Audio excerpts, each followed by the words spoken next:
another episode of the Vegan Squad Pod, and it is going to be the three amigos today. We normally have Jordan, Strength After Cancer, with us as well, but he's not feeling well right now, so we'll have him back on the next one. I am joined by my co-host here, Alex, aka your Vegan Mentor One, and I am John Thomas, aka the Bodybuilding Vegan. And today we got new guest on here, Jack Higgs, and it's kind of dark here. I see you got a lot of light there. You are all the way across the world. You're in Australia, correct? Yeah. Thanks for having me on, man. Yeah, it's 9 a.m. over here, so just got that morning light coming through. Crazy. I forget, like, everybody's in their own different place. Have you always been in Australia? Yeah. I was born and raised in Perth, Western Australia. Yes, I've been here for 26 years. Okay, cool. Well, I told you just a moment of things backstage, but what we got here with the Vegan Squad Pod, it's seeming to really branch out mostly into activism. We do fitness and stuff like that in the vegan community, but really, Alex and I had a long walk and talk about how can we make the world a better place. And Alex had the idea to put a couple hundred activists in a room together and basically say, like, let's fix the world. What we realized shortly after, like, if God granted our wishes and we had all the 200 top vegan activists in the room, who's going to talk and who's going to listen, and how are we going to get their message effectively across? Logistically, it started to seem like a headache. So next best is to try and interview you guys one by one, learn from you, get to know your story and share your story with the world, because people fall in love with stories and people, and then take what you've learned from your years of activism, as well as everyone else that we've had on, and bring it back to you guys Cliff Notes fashion, so you guys can learn from each other. So that's kind of what we're going to dive in here to today. Let's talk about you, man. I don't know much about you other than that you're vegan, an activist. I like what you do. You make people think. For those of you that don't know, I'll spoil a little thing. Like, he'll feed people or offer people food and claim that it's made from dogs, and people lose their minds. And I think you do a great job of waking people up. So let's reel this all the way back. When did you go vegan? What was your story? I feel like that's always interesting to share and learn, because we all came usually from different ways. Yeah, so I went vegan about 9 years ago. It was 2017 at some point. I unfortunately don't know the day. It would be nice to know my vegan anniversary, but I don't. But I was in year 12 at the time at high school, and I made that transition after watching a few documentaries. In fact, it was particularly James Aspey's speech that was the thing that really changed me. My mum recommended me to watch that, and it just kind of clicked. I realized I didn't have any excuses to continue exploiting animals. I also saw that I could benefit from it personally, which, I came to realize later has got nothing to do with veganism, but there are those secondary benefits that you can get personally, and also if you want to help the environment as well. But fundamentally, it came down to realizing that I no longer had to be responsible for exploiting and abusing animals, and that I can live completely fine without doing so. So yeah, that was almost 10 years ago. And ever since then, I've gradually become more and more active within the space. So my mum was actually the first to go vegan. Oh, sorry, my sister was, who was 4 years younger than me. She was about 11 at the time. And my mum was vegetarian, and she'd been vegetarian most of her life, and she convinced my mum to go vegan. And then about a year later, they convinced me, or shall I say, I convinced myself, but with the help of them and the resources they were providing me. And it was actually my mum that first went to an activism event, the Cube of Truth, as I'm sure you know of them. Mm-hmm. And she wanted myself to come along at one point, and I did. And I think I was very nervous. I was definitely very anxious and nervous. I am still to this day with everything that I do, but especially back then, being out there in public. But I was very interested in it, and I'd already been watching other activists. I already mentioned James Aspey and Joey Carbstrong and Earthling Ed, and I'd seen them doing their outreach and their debates, and I was already interested. So I went out there and I had a few conversations with people, and I felt that it came quite naturally to me. I enjoyed just having a conversation with somebody about veganism. So yeah, I was drawn to that off the bat, and that would have been 2018 or 2019 or something, sometime around there. And it wasn't long after that, maybe a year, maybe around 2020, that I actually started hanging out with Tash Peterson, my current girlfriend. And yeah, she invited me to come do some activism with her, and I was filming her primarily. Again, this made me extremely nervous because we were going out and doing protesting, and it would often get really hectic. But I saw the success. You know, we were getting, I think one video that I filmed of Tash was inside a McDonald's where she was dressed up as a cow. I think it was this one, or maybe a slaughterhouse worker. And it got around 15 million views on TikTok. And this was back in 2020, probably. So I was like, yeah, this is working. And we just continued doing that ever since to this day. We'll go out every weekend and we'll do live streams now, and we'll cut that up and make reels for people to see on, you know, social media, and they're still doing really well. So, but then I started getting in front of the camera myself, which is something that I was uncomfortable with, as it would be for many people first getting in front of the camera. However, I also wanted to be in front of the camera too, so I had to kind of push myself out of my comfort zone. And so yeah, I started filming my outreach conversations. I eventually started cutting that up and posting it on social media, and people seem to like my style. And but it's a big learning curve, as you know. Like it's something that takes time to really get confident and really know what you're saying in that moment to people, and kind of getting more and more effective and efficient with your words. But then later on, as you've already mentioned, I came up with my own creative idea to just dress up as a character. I started with the farmer, so it'd be the and the organization that I came up with, the the Farmers Union Against Vegans. I wanted it to be as believable as possible. So yeah, I would go out there. I had my sample tray, and I had a sign that said my business, and maybe something along the lines of free food samples, or sign this petition, something like that. And people would come up and they would try the food, and then I'll just tell them that I'm a dog farmer. Have you ever tried dog before? And as you would imagine, people often react in shock and disgust. And that's the whole point, because I'm there to try to draw that line between the dogs that they're disgusted at eating, hopefully for ethical reasons, and the animals that they don't bat an eyelid at when they consume their body and their secretions and exploit every single day. And yeah, I had a lot of success with that. A lot of the videos performed really well. People really enjoyed it. Then I did some other characters like the Beagle Man, where I was just going out and doing the exact same concept, just a different character, Happy Beagle. But I was just kind of doing a different concept where we're getting dogs that were being exploited in labs and then feeding them to people, laboratory, shall I say, and feeding them to people. And again, it's just another way of me highlighting the exploitation of one animal to draw the line to every other animal that people exploit. So yeah, I had a lot of success with that, and that pretty much takes me to today. I have had a bit of a break from it, but I'm wanting to get back into it very soon. But in the meanwhile, I'm always still filming Tash and helping out with everything in that way. Incredible, brother. Wow. Yeah, that's awesome. Alex, you can go first, dude. I have taken notes. I'm excited to hear your notes. Yeah, man, no, it's really cool. It's awesome that your family is vegan too, and you're able to bond with them, and that your mom took you to a Cube of Truth. I feel like that's not something that often happens within families. So I love that you have their support, and also really cool that you got into activism so early on in your vegan journey and started to share your voice. And yeah, I think the idea of the characters that you do and like the connection between dog meat to other animals that we eat is just so awesome. Like I love it so much. And I think it's really powerful because it's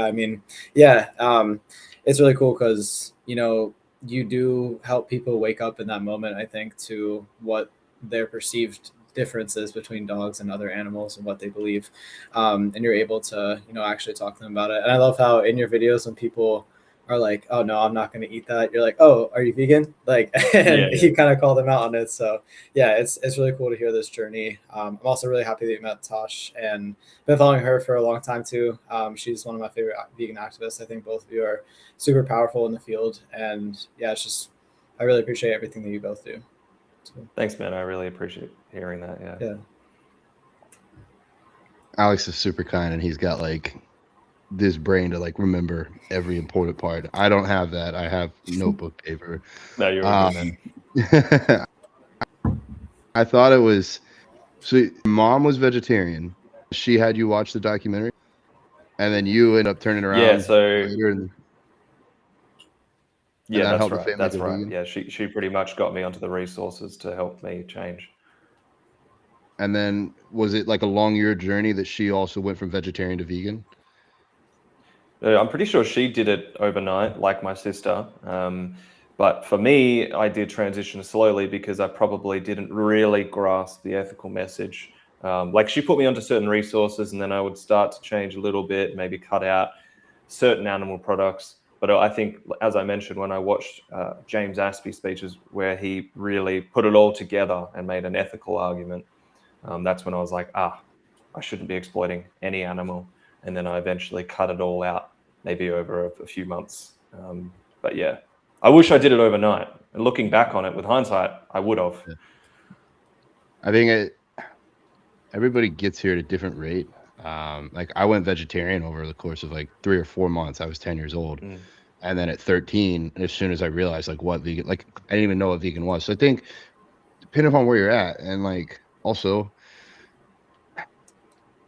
hard to in some ways hold our parents accountable because nobody helped wake them up sooner. Like my parents weren't vegan, so it's like their parents weren't vegan. It's a little bit harder to be like, mom and dad, you guys messed up. But I think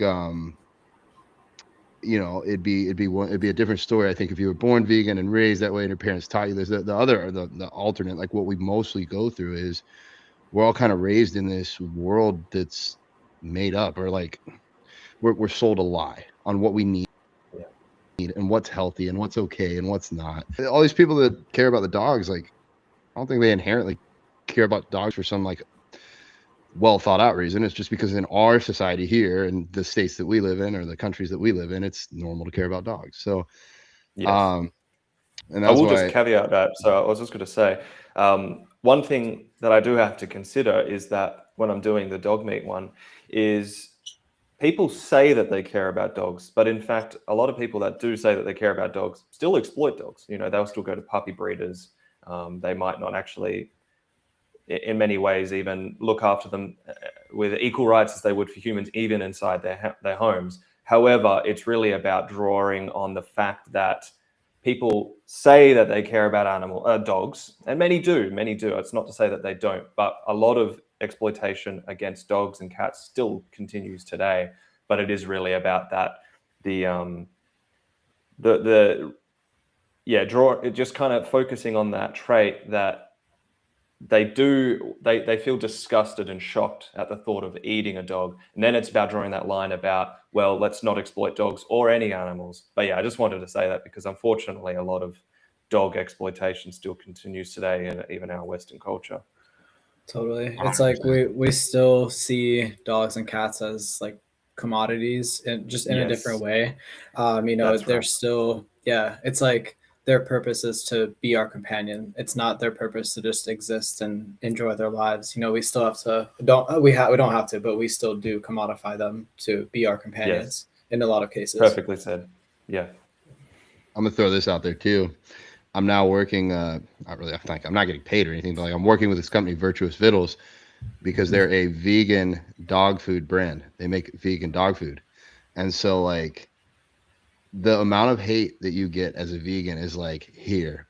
But if you suggest having dogs eat a plant-based diet, the hate that comes out, it's just so funny the like disconnect, because people are in my comments like, you're committing animal abuse. Don't force your dog to eat vegan food. And I'm like, I don't even have a dog. I'm just promoting this company. But like I gave it to my mom's dogs. They didn't eat any other animals, but like it's crazy how people jump in on that and claim it's animal abuse. Yeah, well, I think it's a very important topic because how can we justify exploiting and stealing the lives and freedoms of one animal for another when they don't even have to begin with? I mean, all they need is the right nutrients. So as long as they're getting the nutrients they need, the calories that they need, why would we even justify slicing the throat of another animal for them? And one question I like to ask people that do try to defend killing other animals and exploiting them for dogs and cats or whatever, is would you feed or exploit other dogs and cats to feed your dogs and cats? You know, at that point, I rarely ever get a good answer because I try to avoid it, because the thought of that is just so hypocritical. But really, there's exactly no difference between killing another dog to feed your dog or killing a cow or a chicken or a fish to feed your dog. You know what? Great point. I got your next skit. You know, you're giving out free dog food, and we're here to fight, you know, all these, you know, excess puppies and pounds and stuff. So we've gotten rid of the puppies for you, and now we've got puppy chow for your dog. 100% humanely, ethically sourced. We cleared. Exactly. No, that's a good idea, actually. I like that. I like that. I'll play around with it. Well, I wanted to hit something. Well, first, to express my admiration, and then also to reemphasize why we're making this podcast. Like, my journey, I went vegetarian at 10, vegan at 13, and I think I got my first like vegan shirt around like 28. Big disconnect there. Like, what happened from 13 to like 15 years? Yeah, I'm the bodybuilding vegan on Instagram, but I was posting food content, training content, not encouraging anyone to go vegan. Yeah. I thought maybe if people learned to like me or respected me for what I did in bodybuilding, they'd be more open-minded and want to go themselves. I didn't realize that would never be enough. Like, we have to actively oppose injustice for a change to happen. We have to be like you're doing, like tricking people with dog food to make them think. And so it took me a long time to get there. That's why I want to put this podcast out, to show other people, like, you know, you don't have to be me, the bodybuilding vegan, and you don't even necessarily have to be where Jack Higgs is at today, but you can get started. And maybe it takes you a little bit of time to find your rhythm. I think Cube of Truth would probably be a good place for most people to reach out if they don't feel like doing it just themselves, if they want to do it with a team or have other people there. But the point I want to hit is, a lot of people don't believe this about me, but I'm an introvert. Don't really like getting on stage. I don't, especially for bodybuilding, like being on the stage, but I now speak at some events, and it took me like what felt like years to get to where, like, I'm like, okay, yeah, like, I'm not going to have a panic attack if you ask me to speak on stage. I got talked into it one night and I was pretty nervous, but now I just put it in my head, like, would you rather be in a slaughterhouse or would you rather give this speech? Okay, I'd rather give the speech. Let's do the speech. Let's rock it, and let's make it a good speech so we can wake some people up. But I'm still nervous, still a little bit anxious, and not even so much with the speeches because I practice it. But Alex and I've tried to do some small form of activism. I'll talk with somebody in the gym, of course, but like trying to go out in public and hold a sign, it's scary. It's like back when I'm in middle school or high school trying to ask out a girl. Like, I'm like, oh my God, this is hard. I'm gonna put this off till next week. We'll go home and leave early because this is hard. So you said you were still getting nervous and anxious even after doing it this long. Yeah. So how did you get started the first time? How do you gear up mentally? What do you tell yourself before you do this? How do you actually get it done? Because a lot of people, myself included, this is something that would be nerve-wracking or anxious for me even. Yeah, for a lot of people, it's extremely difficult, and it is for me. It always has been. Doing it repeatedly, repeated exposure, as you said, with speeches and stuff like that, you do just adapt and you will get used to it. You'll always be nervous, but you just learn to, you teach yourself that you will be okay, and it'll always end up being okay. Even if something goes wrong, you realize nothing actually went wrong here. So with that repeated exposure, you can just be better prepared to do it more often and get through that nervousness. However, it doesn't go away, and that is the difficult part. So for me, when I'm getting ready to go out, and more recently it's going out to film Tash and stuff like that, which unfortunately is still a bit nerve-wracking because I've been assaulted and I've been assaulted a few times just filming Tash, and it can get pretty hectic. And I'm also concerned for her because anything can happen to her, and people do get quite stupid, honestly. I mean, you can see that in her videos if you watch, like, people are just idiots. So for me, look, to be honest, there's no special trick. There really isn't. I could recommend certain things like meditation and sleeping well and all that stuff to just help manage nerves. But really, it is the repeated exposure. And as you mentioned before, keeping in mind what the animals go through every single second. And keep in mind what you're actually going out there to fight for. And when you have the victims in your mind, and even having to put yourself in the victim's position and think about what you would want someone to do for you, it does make it a hell of a lot easier. Well, it gives you a lot more courage and bravery, knowing that you are fighting for a vulnerable victim, and they need you to do it. So you just have to push through that anxiety, and with that repeated exposure, you do get more and more confident, as you said with the speeches, and the same will apply to going out in public. But look, at the end of the day, going out in public and standing there with a sign isn't for everybody, and there are so many avenues that to do activism, whether it's online, just in your home. There are so many successful activists now that don't even make a single video outside of their house, and they're getting they're getting millions of views. You know, it really just comes down to the idea and what you are drawn to. You know, do what comes to you naturally and that you can do best.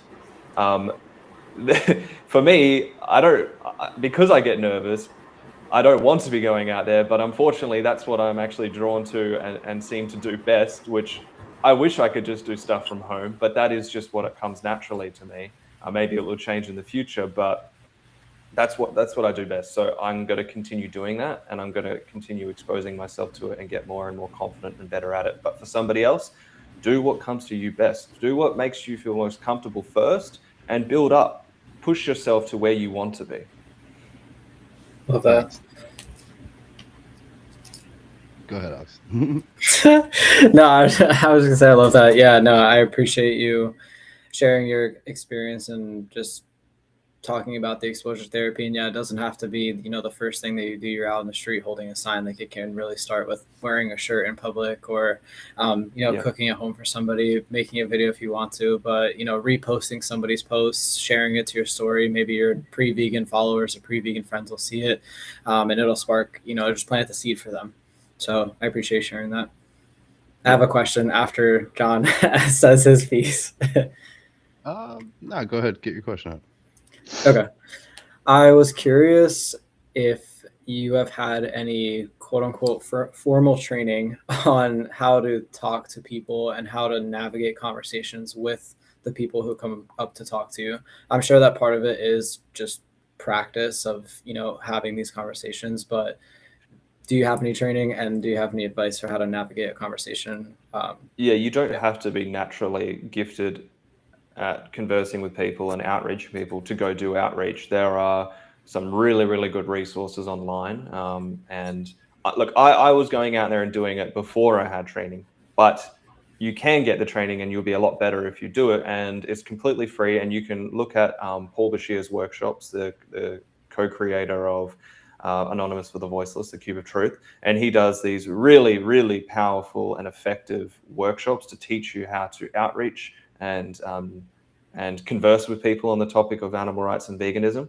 And so I'd highly recommend anyone to do that. And you can see his latest workshops because he is constantly updating it, and very powerful. So I'd recommend that. And really that is all you will need. And then going out and exposing yourself to the situations and the conversations and practicing. Film yourself. You can watch yourself back, and that's extremely valuable for getting better.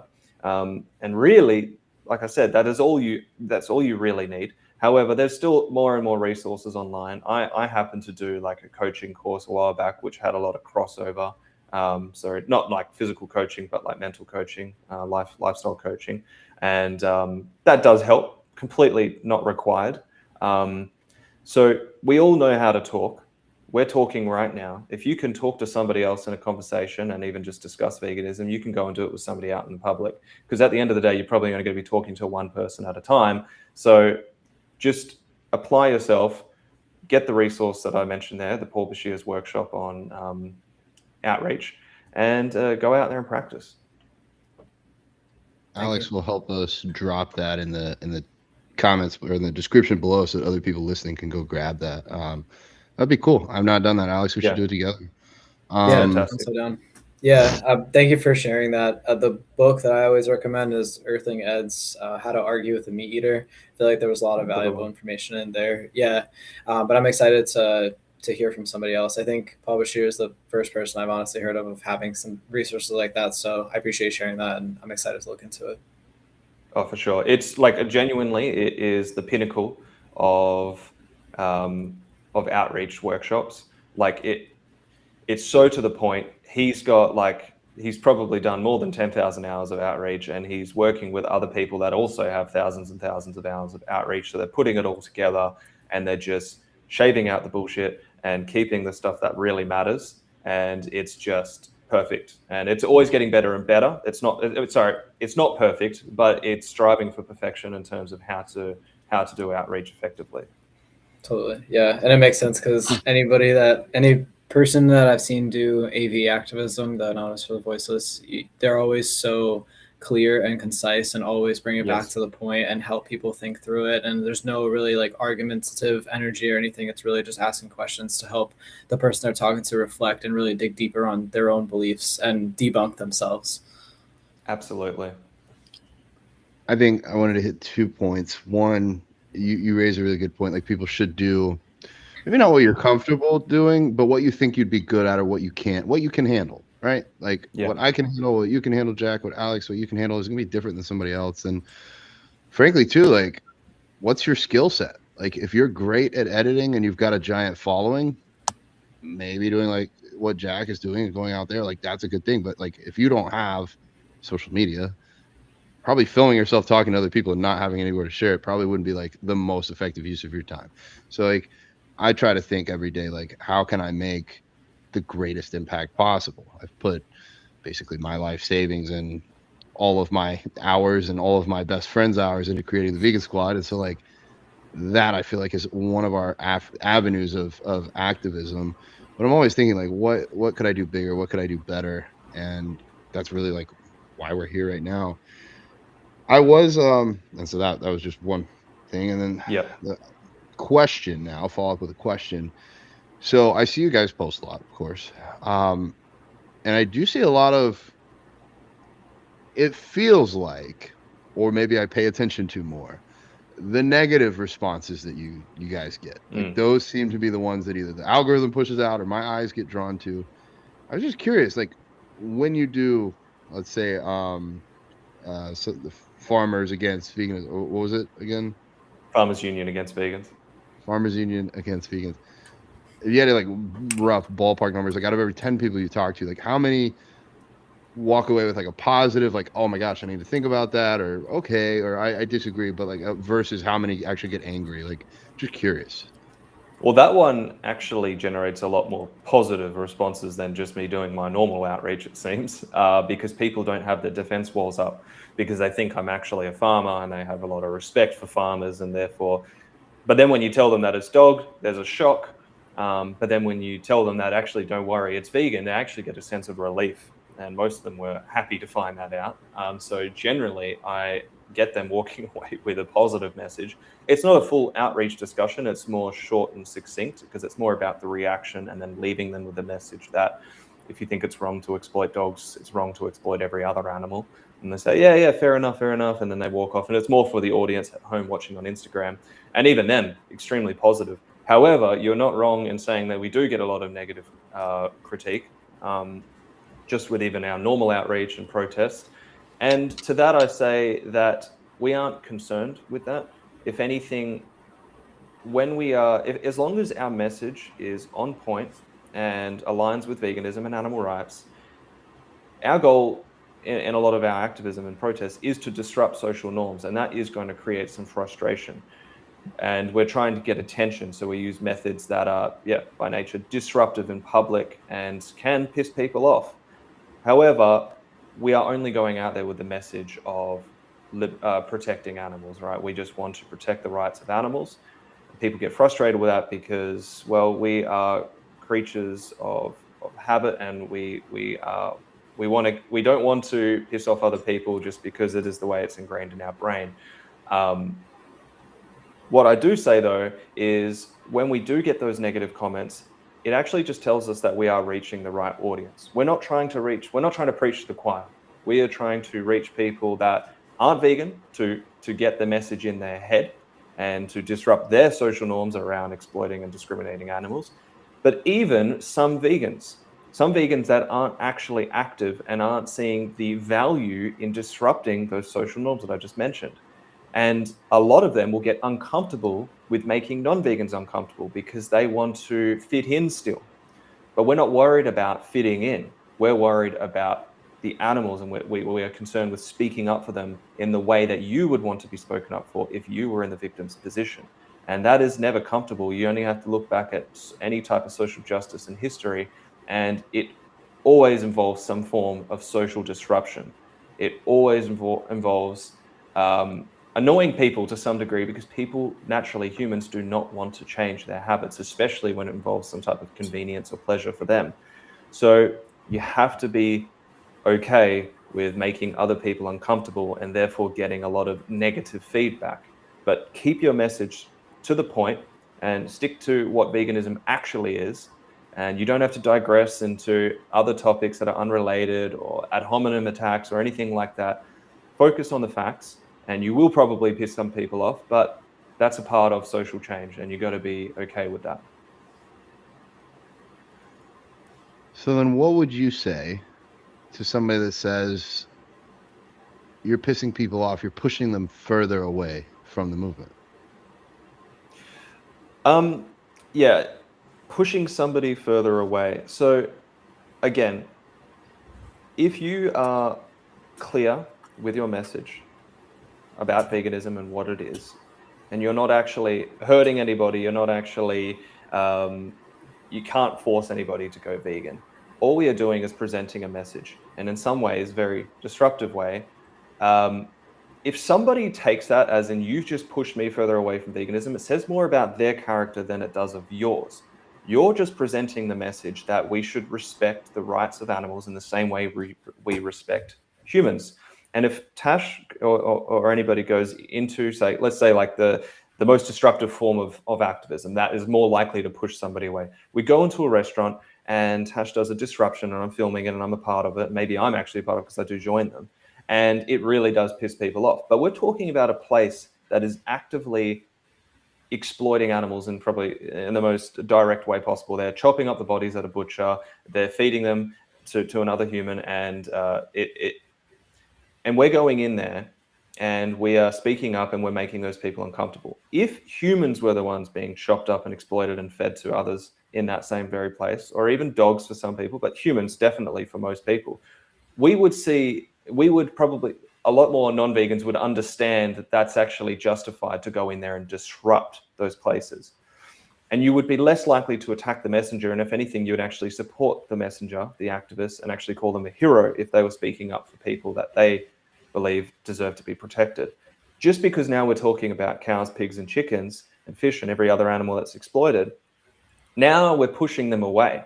Well, no, take a look and put yourself in that victim's position and understand that the way that we are doing it, and even the most disruptive ways, is exactly how you would want to be spoken up for.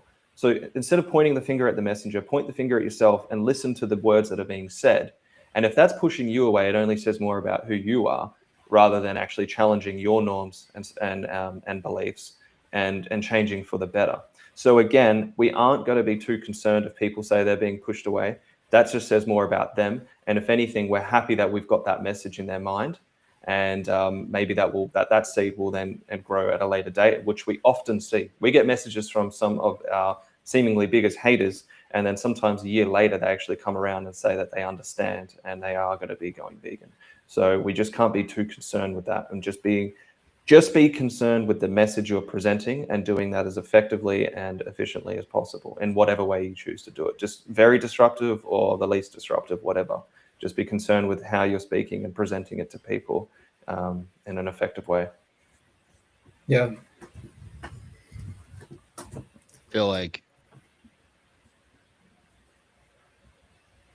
I feel like there's some people that just get this.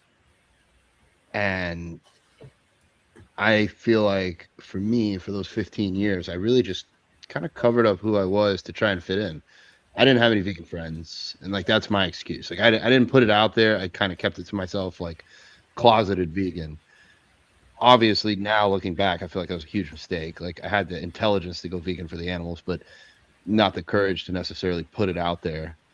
And I almost forget where I was going with this, but it just feels so refreshing to hear someone speak like you, Jack, because like it just 100% clicks.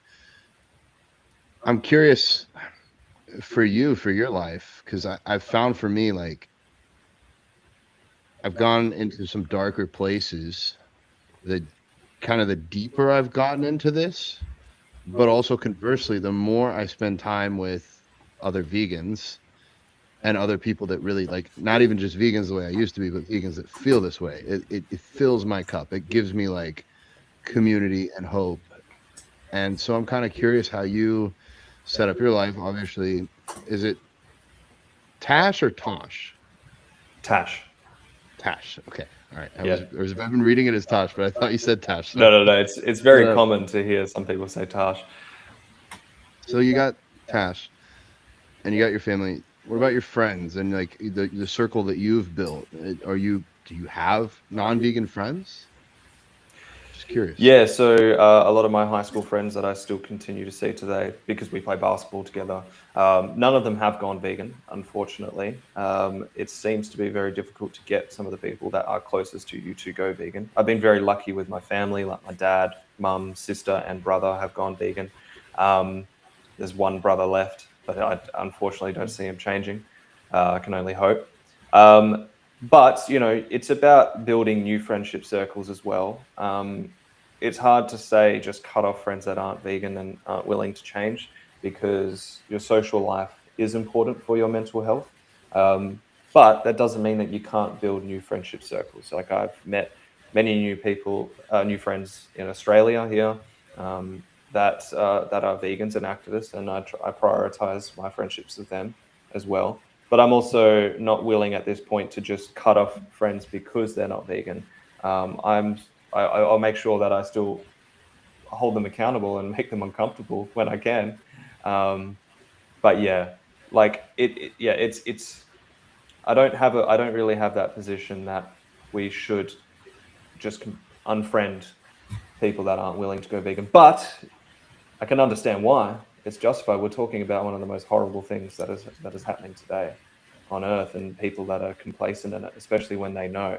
So it is very frustrating, and I can understand people that do feel that way and actually want to.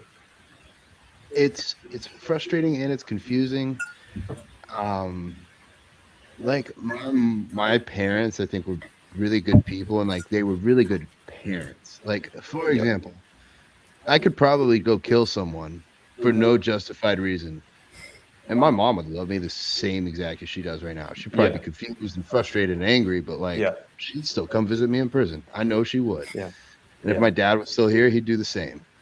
And I wholeheartedly love some people that probably will never go vegan. And it is like the biggest mind fuck. It's like you kill baby animals for no reason. Yes. Not for defense, not for survival. And I love you.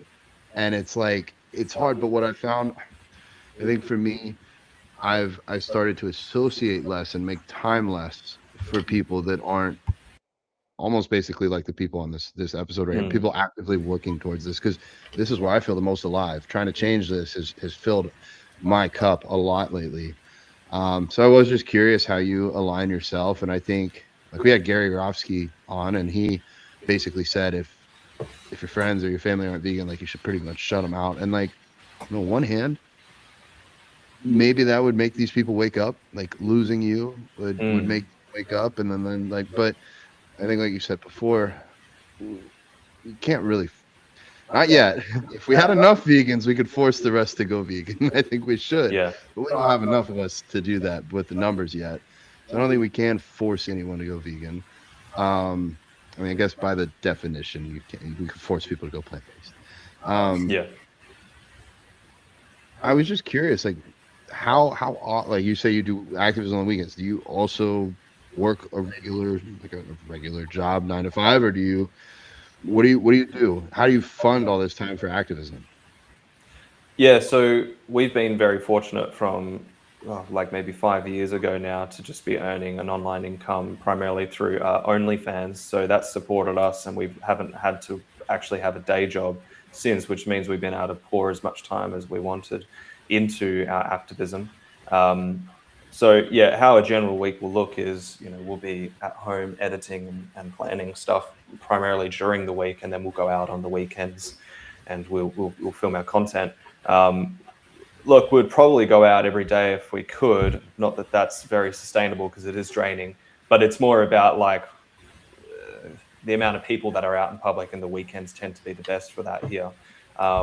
But yeah, so generally that actually is enough for us though, because you only really have to do a few hours. And this is one of the benefits of doing some outreach content, is sometimes you only need a few hours to have enough conversations, to have enough content to be able to edit throughout that week and post. Yeah, so but I don't think people realize how taxing, public, well, especially for somebody that is more introverted, like actually myself and Tash. I'd say I'm ambivert. I can do the outreach stuff, but it's very draining. So for people like that, you can only do so much of it, and so yeah, that's kind of a general week for us.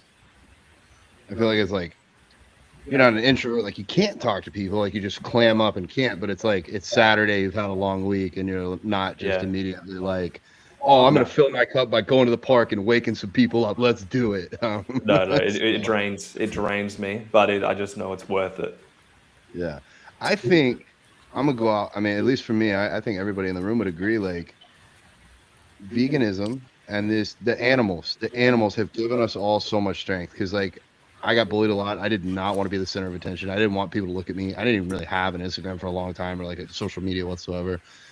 Never in a million years thought I'd be doing a podcast or like in a public light whatsoever, or trying to be out there so people can see this. And it is so much now for me. Like I would be so happy if the whole world went vegan tomorrow, and I'm like, well, what do I do with my life? Like, I don't need to make reels anymore. Like, what's now? Maybe I'll go dig ditches or build a house or something. Who knows? But I feel like you said before, we have to put ourselves in the position of the victims of the animals, and like from a sense of duty, yes, 100%. And it's made me such a better person. It's given me skills and abilities, and it's pushed me to do things that seem younger me would have said those were impossible. You can't do that. And now through the animals, we're able to do so much more. So it's almost like for them, but also like you said, those secondary benefits. Like if in case anybody is sitting here thinking I can't do this, or that might be too hard, like the animals will give you a lot of strength. Yes, no, that's extremely well said. I always keep them in mind, and that is what always pushes me through, because you just have to really think about how big this injustice is. It's one of the biggest injustices in history. We're talking about trillions of animals exploited and murdered every single year. I mean, it doesn't get bigger than that. And sometimes that actually can be demotivating. It can feel too big. But you got to know that you're one piece of the puzzle, and every single person matters. Every individual matters in this movement. And there's a statistic, depending on how accurate it is, but it's based on other social justice movements of the past, is we only need 3.5% of the population to become active, not just vegan or whatever, not just not participating, but becoming an active voice in the movement.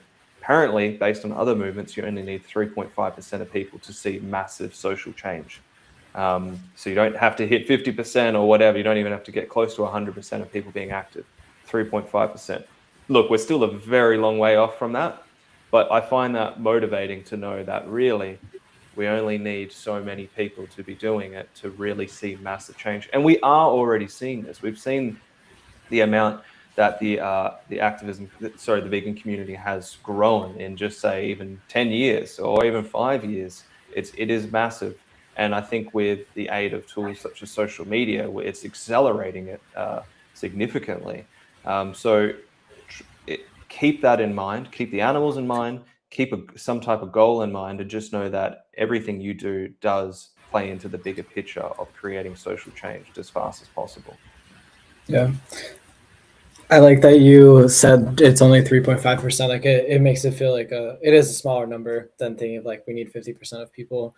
And something that I've been thinking about the last couple of like topics that we've talked about, This was more around content creation, but the podcast I was listening to, she said something like, don't let yourself succumb to other people's judgment. It's not your responsibility to think about what will make them comfortable. It's their responsibility to figure out what triggers them. And what, as you were talking about, like people who you speak to who, you know, might have a negative reaction, it's their responsibility to figure out what's triggering them. For the vegans that are responding poorly to you of being like, this is, again, it's ruining the movement, whatever, it's their responsibility to figure out why it's triggering them. You know, like, are they upset at themselves that they're not participating in activism? Like, why are they, you know, coming to other people who are supporting the movement and are being a bigger player in it?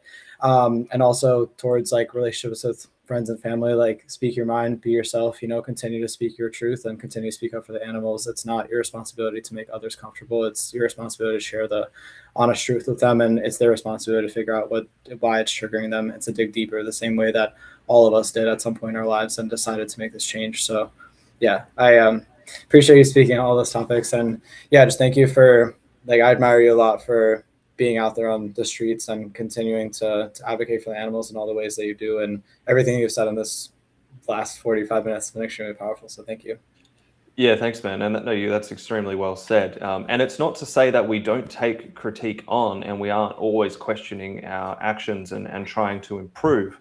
We always are. And that's why I said as long as we're always focused on the message that we're trying to get across and trying to get that across effectively. And there's a million ways you could do it effectively, but there's only a few ways that you can actually present it, because it's quite clear what veganism is and how you answer certain questions. So we're always trying to consider how we can improve, but as long as we're not going out there and we're not just digressing from the message and we're not just attacking people and saying things like, you know, like just ad hominem attacks is one clear example that I sometimes see from other activists, because they feel a certain way. It's understandable. I understand why we can be angry at the person, and it's okay to let your emotions out. But it's just important that we are focused on clarity here and trying to be as factual and to the point as possible.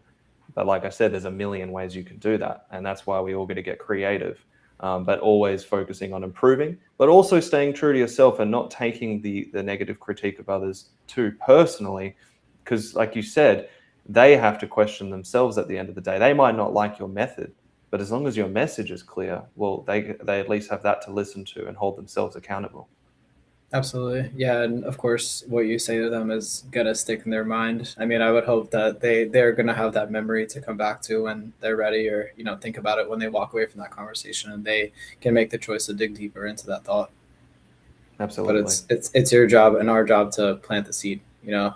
Yes. I think that's something that I've been struggling with a lot of my life, of continuing to have the lesson of like somebody that's very, very close to me, not listen to the logical and heartfelt, reasons that I'm giving them towards something, like towards veganism, for example. And I just have to make peace that, you know, I'm doing my job by planting the seed for them. And if that happens multiple times, that's cool. I can keep planting little seeds over time. They can water them when they're ready. No, that's a great point. To give my piece on that, you guys mentioned triggers a few times. I listened to my girlfriend's podcast she was listening to. I don't remember what it was, but it was like, never waste a good trigger. If you get triggered, that's like a great lesson. Like, sit in it and like, don't try and shrug it off or push it off or just say you're right to get triggered. Like, why did it trigger you? Like, yes. There's some truth there, and maybe the truth hurts, but like, you know, like I'm always trying to work on myself and my perception of the world. And I think like realizing like, okay, a trigger can be a good thing. It's a teaching moment. It's a learning lesson. And so how else is somebody supposed to respond when they wake up and they realize they've been eating dead baby animals their whole life without needing to? Yeah, you got to feel guilty. You're gonna be triggered if you have a heart, if you care at all. Yes.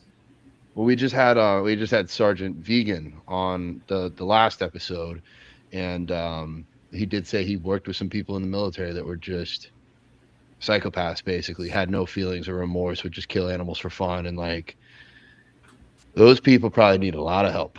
But for the regular people, I think we're going to feel remorse to find out. Like, I just, when I get into conversations, I try to like, I try to ask questions. I feel like some activism that people can do, like if somebody's like, well, why did you go vegan, or how do you go vegan? I always say, like, I did it for the animals. But then if you want to have power in a conversation, ask the question. So I did it for the animals, and I think that most people are good people, and I think most people don't enjoy watching animals die. And do you enjoy killing animals yourself? Like, does it make you feel good to kill an animal? Most people are like, what? No. I'm like, Yeah. well, then if it doesn't make you feel good, then what about the animal? What about the slaughterhouse workers that are now having to kill these animals for you? Like, and that usually, I think it's harder to get people interested in the animals. And I know that that is the final message of veganism, but like, I'd be the first to admit I would lie or trick somebody to help them go vegan, um, or at least wake up. But like, I'll ask them to think about the slaughterhouse workers and what it must be like, what it must be like on a human to kill 500 animals a day. Like, yeah, look, I'll say you're right. A lot of people don't really care about others. They actually care most about themselves. And that's why I think people will, and this was me earlier on, is will default to making arguments that persuade them by benefiting their health or some other interest that they have, with maybe the environment or something like that. But, and I know this is what you mentioned earlier, because this is how you said that it took you a while to get to the point of just really focusing on animal rights. And I want to make an analogy just to make this clear to people, that kind of, in a way, how absurd it actually is. And this is coming from a place that I used to advocate like this as well. So imagine that we're trying to end human slavery, right? And there's some activists that are advocating against it, and they start talking about the benefits for themselves rather than the benefit for the slave that's going to be freed.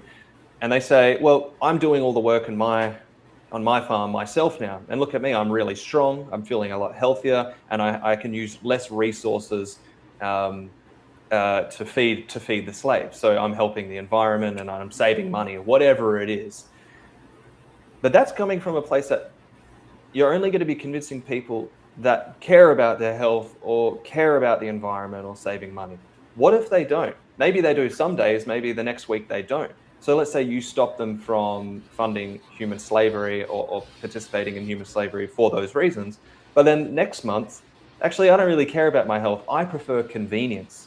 I prefer sitting back and doing nothing and watching slaves. That's far more beneficial for me than being healthy. I can get healthy in other ways.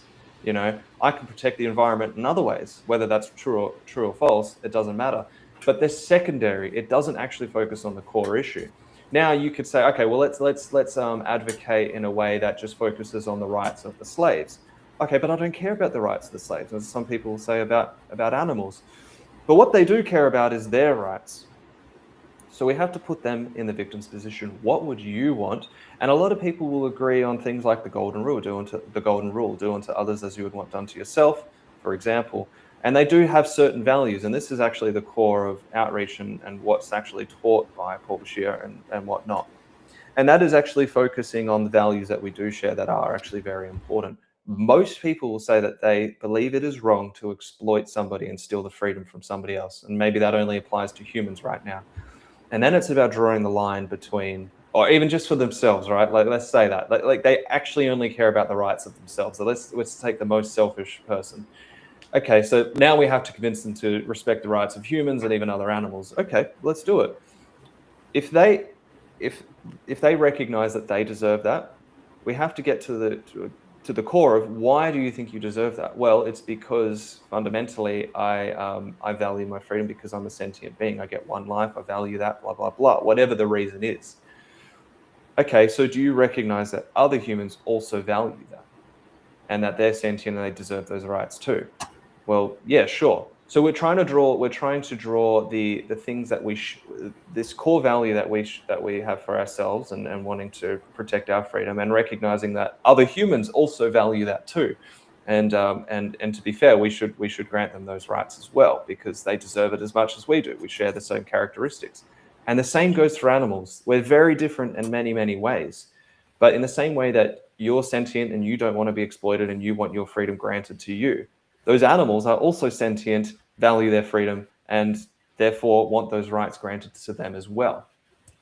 Now, at the end of the day, if somebody is truly selfish and they are that type of person that doesn't care, even if they recognize the rights of them, well, that does fall back on them, and that just that's just really a measure of their character. But I believe that most human beings, as you would speak to, actually do believe in justice and equality and fairness. So you have to focus on those values that they have and realize that the same reasons that they grant rights to humans is the same reason they should also grant rights to animals. But also always coming back to the fact of putting them in the victim's position. What would you want for yourself? And if you want your rights granted and you want to live freely and not be exploited, we'll also grant it to others that also want that as well, and be fair and focus on their value of equality and justice that they have, and hold them accountable to that. So it's not always going to work, but I would say for 90% of people, if done effectively and in the way that I just described, obviously there's much more to consider in this, but most people will also agree with that, and they will believe that they should change. And then it's up to them to make that actual change in their life. Wow. You were making it Sorry, very I will say I do ramble a little bit, and maybe I'm not as concise as I should be, but that's kind of how it was amazing. It down. Yeah, no, it was really well said. It hit right where it needed to. Like, as you were speaking, I'm like, this is why we're doing this podcast, because there are better ways out there, at least even for me. Maybe you know, I mean, nobody knows everything. You probably know more than the average person. You're trained more than the average person. And so it's like making me realize, like, this is why we need to talk to other activists that are making an impact, because they're going to teach us, and not just me and Alex, but everybody that listens to this. And so I think this is impactful. I think if I could sit down and listen to like 10 of these episodes in a row, I'm going to feel fired up, even if I'm scared, even if I'm anxious, to go do something about it, and not to feel weird that I think this way. Totally. I had a question. Yeah. Okay. Yeah. I know we covered just like, I would say the middle and end of a conversation kind of in what you just said. I wanted to ask, like, how do you transition the conversation with somebody to that point? For example, I was in the gym the other day, and this guy, we have a group, me, John, and like 3 of our best friends. We all go to the gym together. We all wear our vegan shirts, and we've met some people. And this kid that we've been talking to, he came up with his girlfriend, and he was like, yeah, this guy's vegan. They're all vegan. And the girl was like, oh, I could never go vegan. And I was like, oh, why not? And she said, I struggle with dietary changes or something like that. And it's like, how do you transition the conversation from something like that? And do you take the opportunity every time to do something and to have that conversation, or do you wait till there's like a good moment, quote unquote? Well, I can just, because as I was saying what I was saying before, I wasn't really outlining how you would do that practically in a conversation. So I can kind of give a brief outline of how it would flow in an actual outreach conversation. And you often start with getting their values out first. Like, you would ask the question, do you think it's important to respect animals and not exploit them?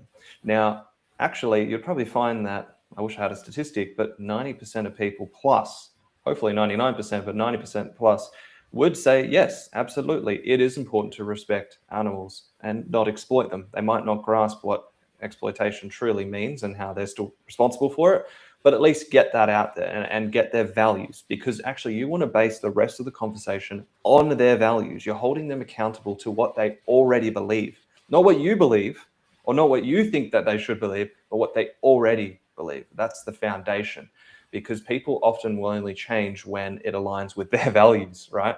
It aligns with their beliefs. So, okay, my behavior isn't aligning with my beliefs, so let's try to fix that. So, okay, you get that out. They say, yes, absolutely.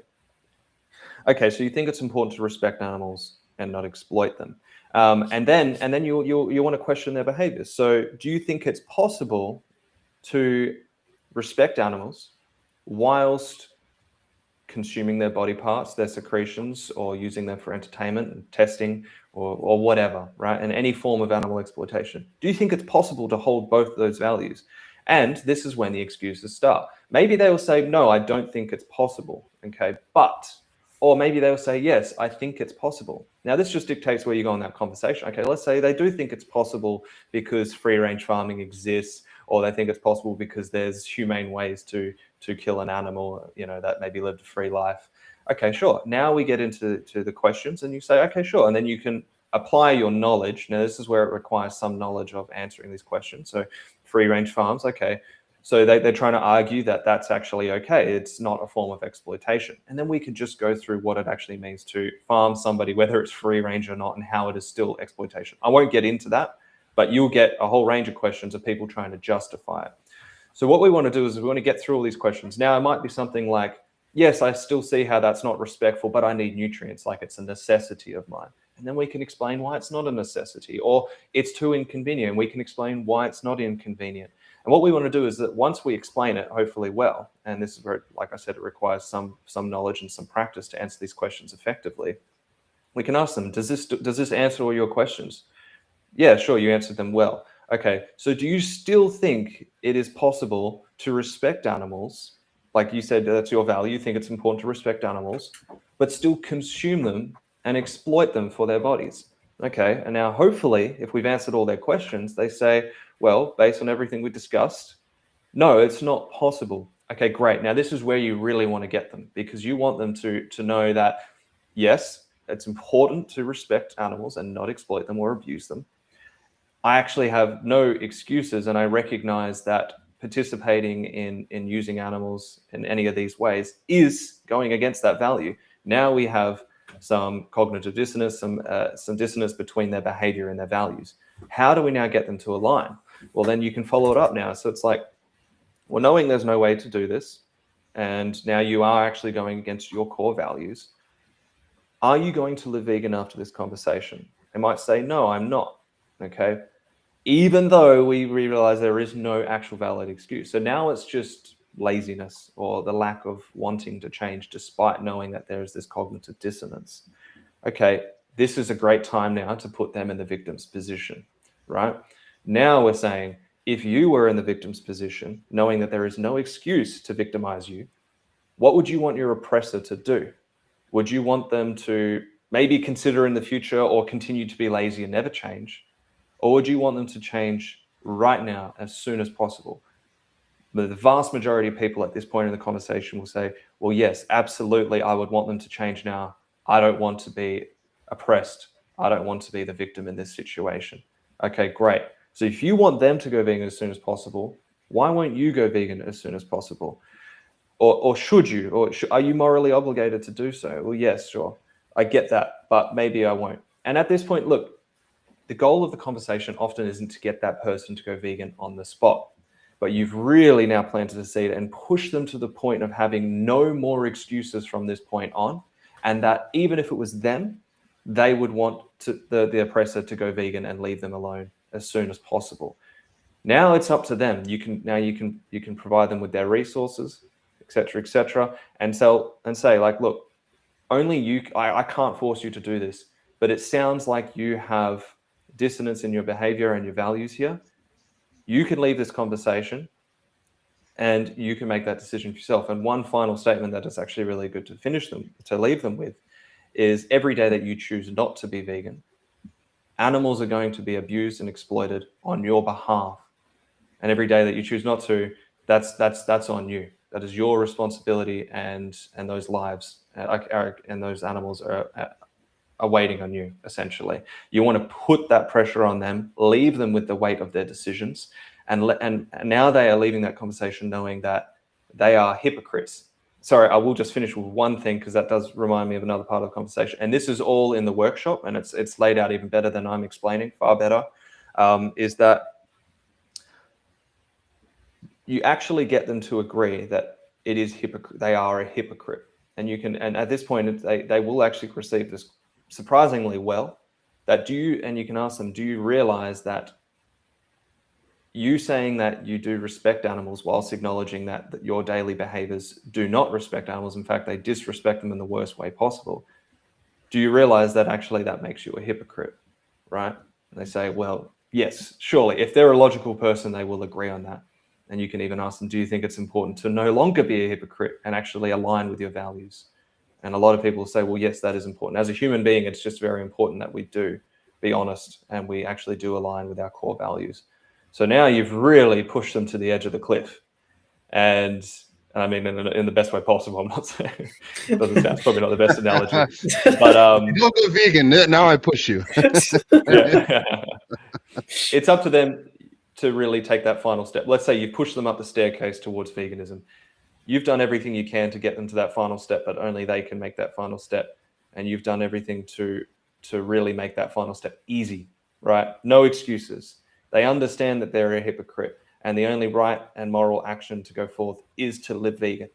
Only they can make that final step. So that is the job of the outreacher, and to do that as effectively and efficiently as possible. And it is really straightforward, but it's very easy to go out in tangents and for them to take control of that conversation. That's why, again, I will recommend watching that workshop. But that is essentially it. It just makes it so easy and so to the point in terms of what you're there to do and what your job is. And you're just trying to make life easy for them to actually go vegan there and then. Yeah. Thank you so much. So yeah, that's how I would practically conduct the conversation. Sorry, yeah, go on. Yeah, no, you're so good. That was awesome. Thank you for walking us from A to Z. That was very powerful. And I could see, like, I've seen other like AV videos, and it was just cool to get this one-on-one guidance through it. And it is extremely powerful. I love that you continue to bring them back to being the victim's position, educating them, but not letting the conversation go like on a tangent completely and lose sight of the point. I love that, like, you finish up with the hypocrite part, because, everybody doesn't want to be a hypocrite, and you have effectively laid out every single point that they might contradict, or they try to contradict in person, or they might be contradicting their heads. So yeah, it's just very, very well thought out. Thank you. Yes. And I will just say, I just want to underline it, that we are holding them accountable to their values, not ours, because that's True. what they often think you're doing. They often will think that you're trying to align them with something that you believe, which is not why people change. People don't change because of somebody else's beliefs and values that they think are morally superior. You're holding them accountable to the beliefs that they already have, which is anti-oppression, anti-discrimination, anti-slavery, anti-exploitation, all very important things. If you ask a room of people, are you against all of these things? Discrimination, slavery, oppression, exploitation, abuse. Everybody will raise their hand. If not, they're psychopathic, and people probably won't see them in the same light anymore. And now, by the end of the conversation, if you're talking to this room of people, you say, you've explained what veganism is, you've explained what they do to animals every single day if they're not vegan. Now you actually align with these values that you said that you disagree with. What are people left to do then? Well, only they can make that change and actually align with those really important values that they already have. Yeah, and it's the last thing. Yeah, thank you. Yeah. And just thank you for bringing it back to like their values. I think, a lot of people are they have a certain perspective of vegans because they do think that we're pushing our values onto them, but really it's their values, and it's really just about reminding them of their own core values. So thank you for also making that. Absolutely. Yes. Yeah. And you can't tell somebody how to go vegan. You got to ask them how. Yes. So I think to wrap this up, because we are getting close to time, I had two things. I'll say the first one. This one's more important. We'll see if we get the other one.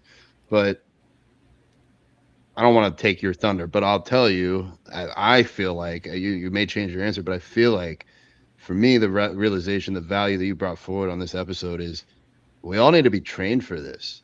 Like, I feel like if I had everything you just put out for the last 5 years that I've been really talking to people, I have a lot more home runs, a lot more really solid seeds planted. Oh, yes, absolutely. It's so we've been trying to compile, and I'll just hit you real quick with each one. Gary said he wished his only thing is he went back to get people to become activists instead of vegan. He wished he had, from day one, got people to be activists. Nina Bergman, she spent 6 years doing undercover slaughterhouse footage work.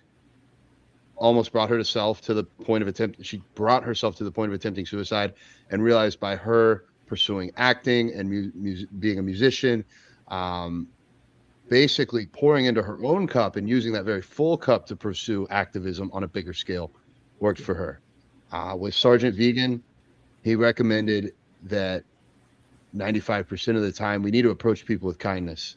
Going in and yelling at people, or the way that some vegans can be you're not vegan enough, or basically putting people down isn't going to help this movement. It's only going to drive people away. And as you said, Jack, we don't close those doors. Just because somebody's not vegan yet, his dad's not been vegan for 34 years, he still has conversations with him, still gives him a chance. I'm going to say, based on what you've said here today, what you just gave would be the takeaway from me. But is there anything else that you would share or want to share to the more broad, like, activism world, to other activists or anything else? But I mean, I feel like you really nailed it with the training and being able to communicate effectively. Yeah. Like it is extremely important to just get this basic training, which is readily available online.